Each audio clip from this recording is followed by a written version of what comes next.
conclusion of the series on spiritual mind treatment, The Feeling.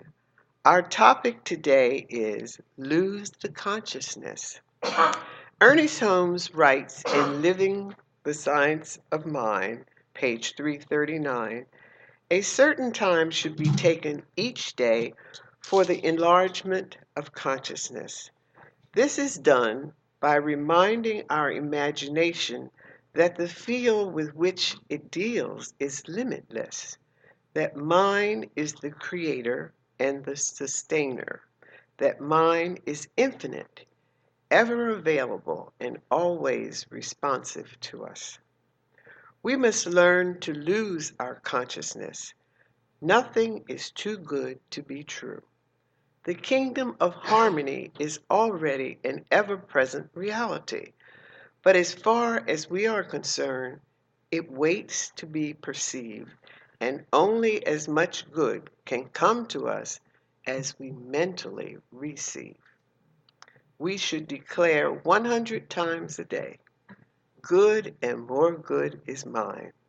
Let's say that. Good and more good is mine. You have 99 more to go. And ever increasing good is mine.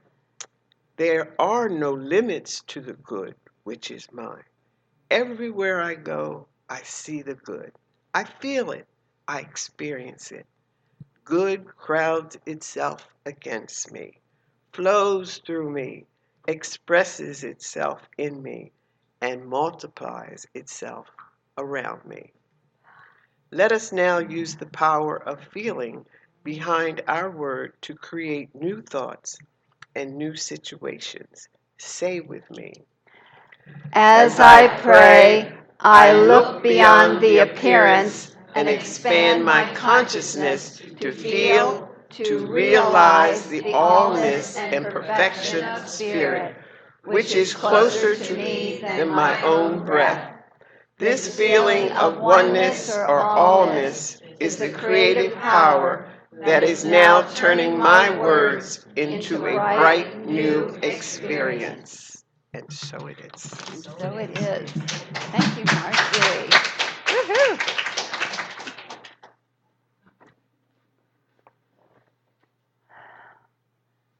Imagine, if you would, with me, gazing into a vast, clear night sky.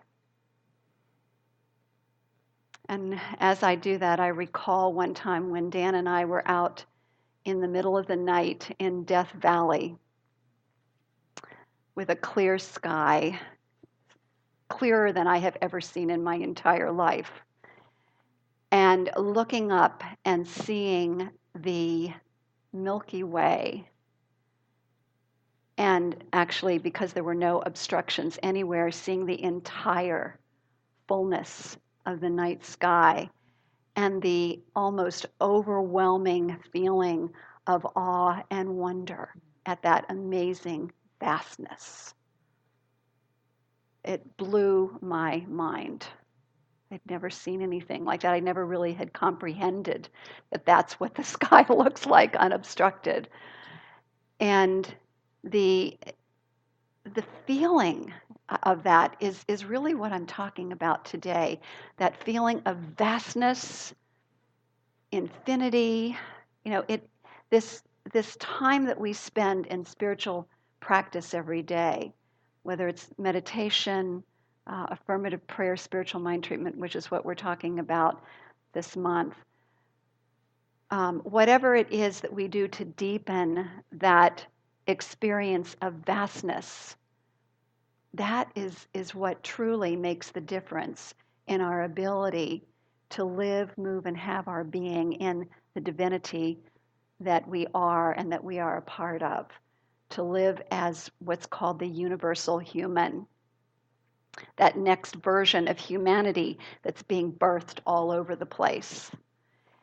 And it's a consciousness that each one of us, I know, are here for.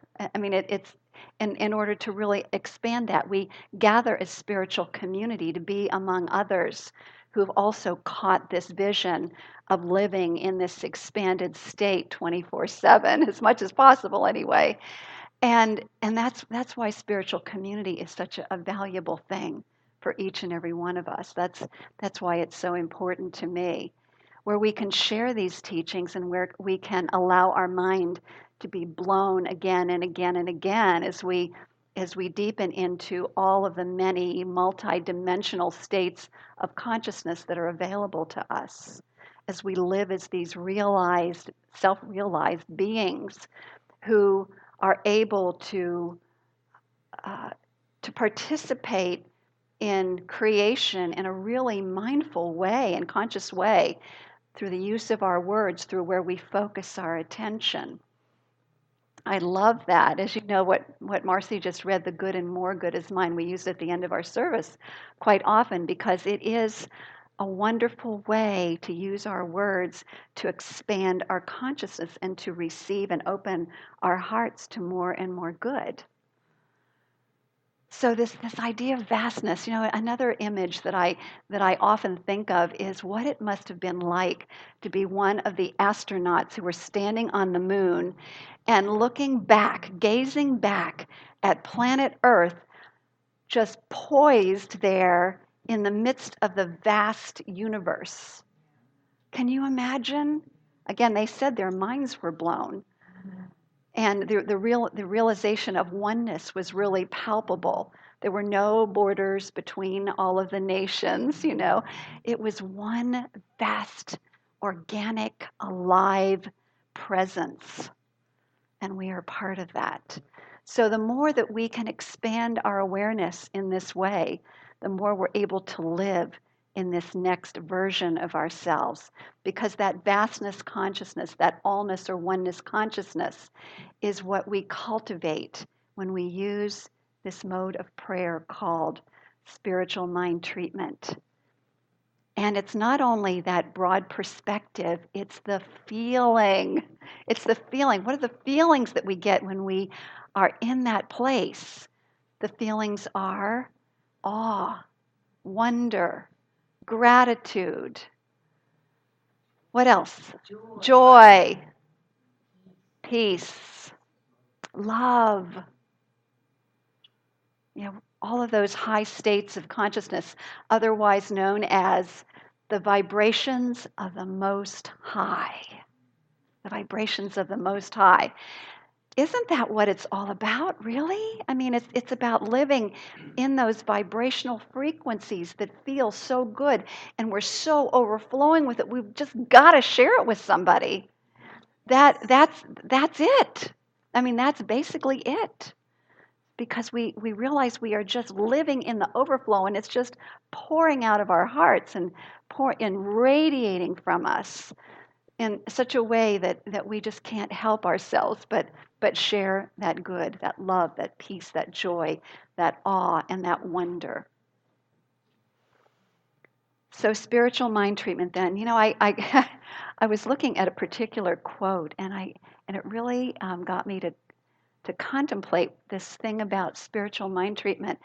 Before we awaken, now, Virgie was so beautifully expressing that, awaken to who we are in truth, we tend to look in the mirror and we see an illusion of limitation, right?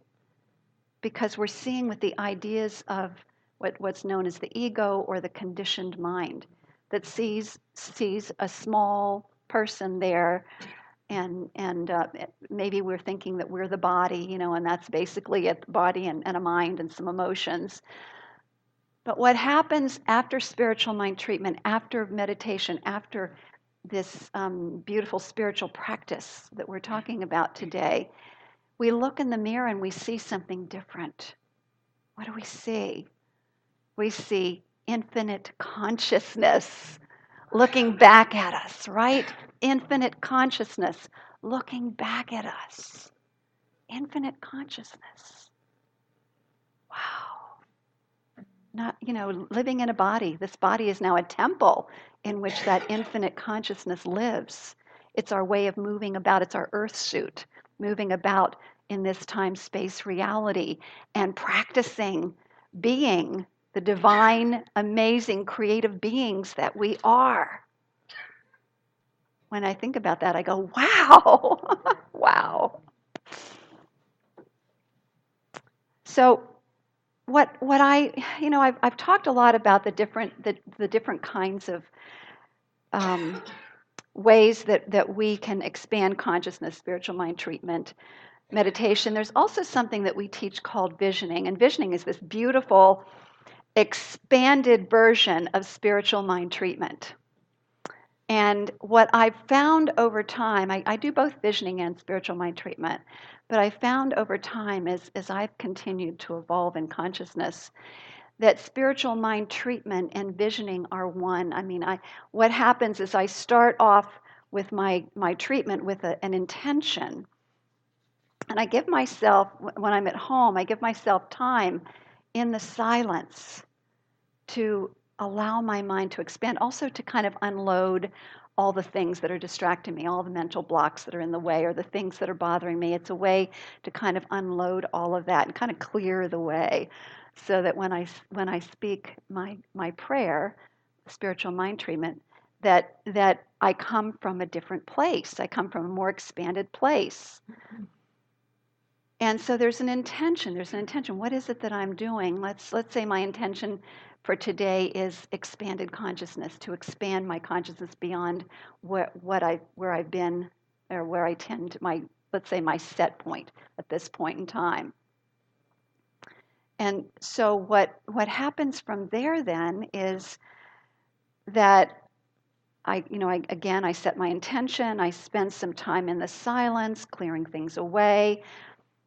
And then when I'm ready, as I've had a chance to sit in the silence and to just let things settle and allow the consciousness to rise, what happens next is I then begin to speak my word about everything that the imagination can about the nature of God, the nature of the divine.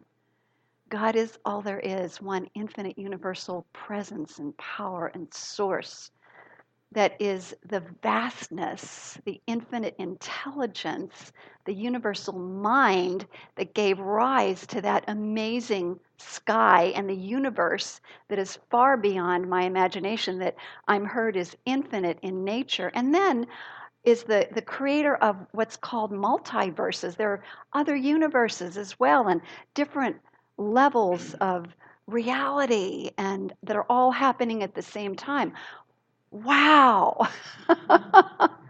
I'm expanding my mind. That's the first part of spiritual mind treatment, is just expanding, using our words, expanding as much as possible this awareness of ultimate reality.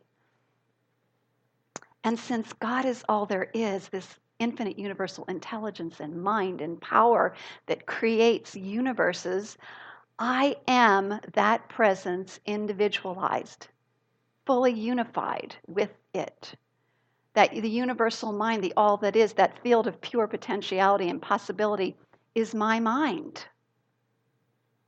I am that mind individualized, and I have access to the ideas, the infinite source reservoir of ideas in the mind of God. That is mine right here and right now. So anything that's going on in my reality, no matter what the appearance may be, there is an answer for me. There is a new way through all of this. Even when my human mind can't see it, I know that in the infinite universal mind of the divine, it's there. And not only is it there, but many other possibilities that help me to transcend whatever is going on in my world. So do you see how spiritual mind treatment just continues? It's affirmative. It's speaking. It's using statements of truth to expand my consciousness. Those first two stages that I just went through, which are recognition, talking about God is all there is and the nature of God, and unification, which reminds me that I am that divine presence individualized, and so is everybody else. And in truth, because of that nature of the divine, which is creator, I am the creator in microcosm. My words, my thoughts, where I focus my attention, is my part in creation. And so I now mindfully can keep my mind focused on the greater truth of who I am and who everyone else is, what humanity is, what this planet is, what this universe is. And so I now am playing in the field of pure potentiality and possibility. I'm playing in that field. And I'm inviting all of us to do that as well as I'm moving through this. Take these words as yours. And so I now can claim, I can now bring a potential down into experience on this planet. In other words, all of us each have this potential to download these ideas, to bring that heaven, what we might call heavenly state of consciousness and all of its ideas into expression on this planet. So in this time-space reality, I now claim that peace is taking place on earth in, through, and as my consciousness, in, through, and as the consciousness of all other people everywhere, and that all the old paradigms that don't serve us are being dissolved. They're being, yes, we can see them. They're out there in the world. They're there so that we can claim that they are not the truth. They are not who we are, and that what we are is a freer, fuller, more expanded expression of that. We are love. We love and respect our fellow humans, and all of the actions, the thoughts, the emotions that go with us are being birthed all over the place, no matter what it looks like, right? Yes. And we know that to be true. And so what we are then is we are possibilitarians. Right?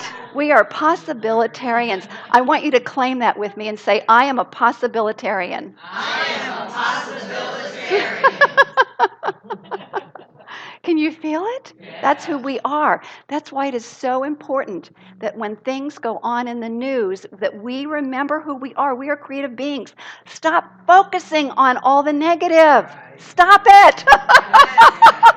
Start envisioning what it is that we choose to have take place on this planet, which is mutual respect between men and women, mutual respect between religions, mutual respect between people of different cultures, mutual respect between nations, and the awareness of oneness, leaders that rise up, that have an awareness of oneness and wholeness and compassion.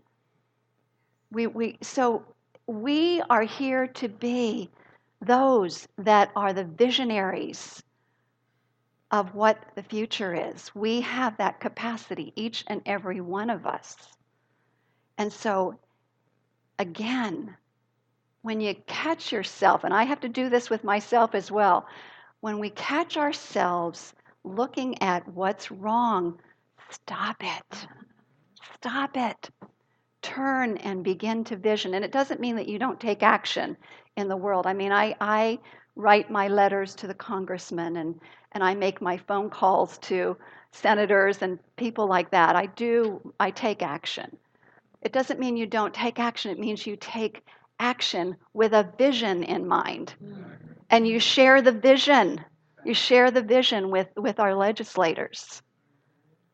All right? You got it? All right. So that's what it's all about, my friends. So I want to share a parable with you that I think will really cement this idea of what it means to walk through the appearance and keep our eye on the vision. And it's a parable called The Storm. So one day there was a young woman who was driving along with her father, and she was just learning to drive. And they came upon a storm. And it was a big storm.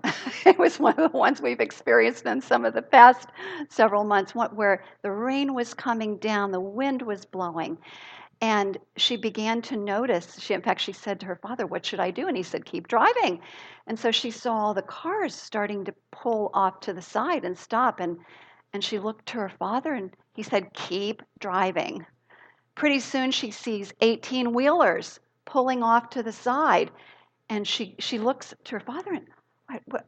They're pulling off. Everybody's pulling off over to the side. He said, keep driving. So she keeps going. She keeps going.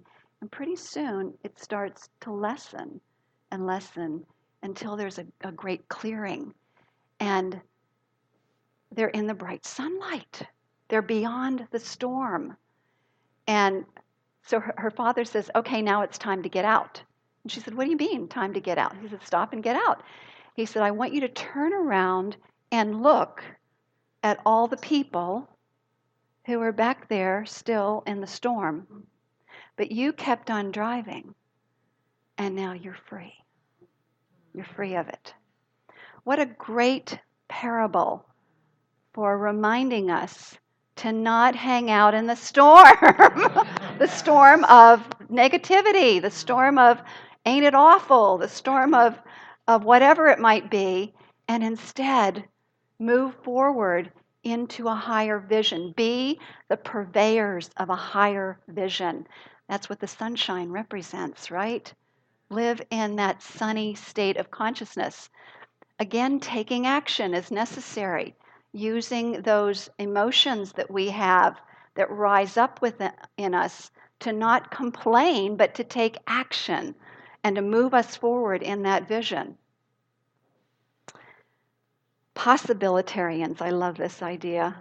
There's a man by the name of Rashid Ogunlaru, who I think is a great possibilitarian. And he puts it this way. He said, it's not the world that needs to change, it's our consciousness that we must raise.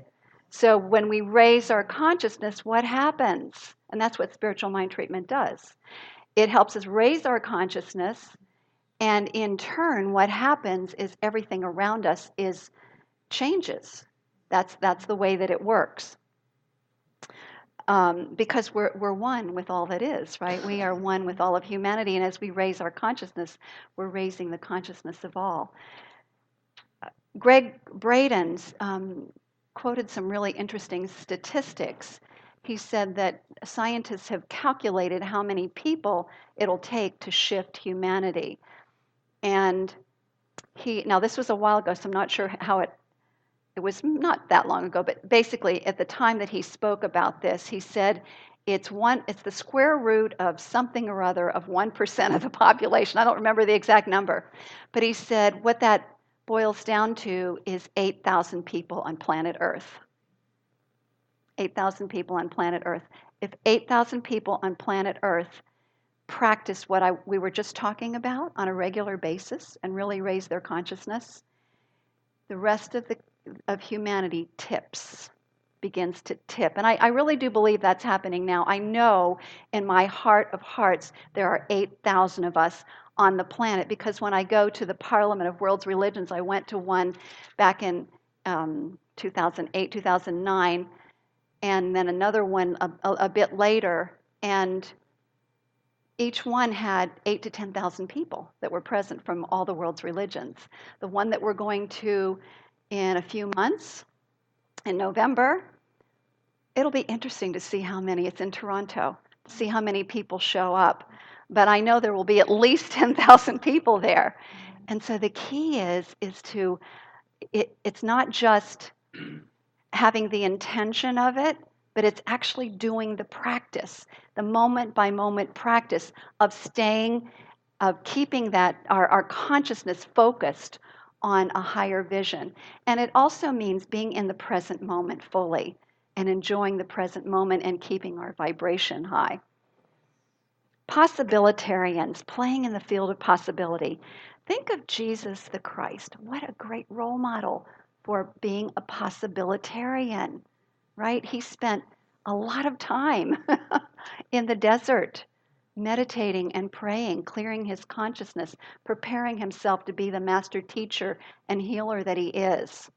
And he said, anything that you pray for and ask, believe that you will receive it and it will be done for you. We pray every moment, essentially, as whatever we place our attention on.